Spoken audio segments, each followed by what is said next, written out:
ഇന്നത്തെ നോമ്പ് തുറക്ക് ഇതാ നല്ലൊരു കസ്റ്റർഡ് മിൽക്കിൻ്റെ റെസിപ്പിയാണ് കാണിക്കാൻ പോകുന്നത്.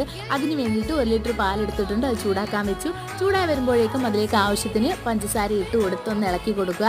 എന്നിട്ട് വേറൊരു പാത്രത്തിലേക്ക് 2 ടേബിൾ സ്പൂൺ കസ്റ്റർഡ് പൗഡറും കുറച്ച് പാലും ഒഴിച്ച് കട്ടകളൊന്നും ഇല്ലാതെ നല്ലതുപോലെ മിക്സ് ചെയ്തെടുക്കാം. എന്നിട്ട് നമ്മൾ ചൂടാക്കാൻ വെച്ചിരിക്കുന്ന ആ പാലിലേക്ക് ഈ കസ്റ്റർഡിൻ്റെ മിക്സ് ഒഴിച്ച് കൊടുത്തതിന് ശേഷം കൈകൾ വിടാതെ നല്ലതുപോലെ ഇളക്കി കൊടുക്കുക.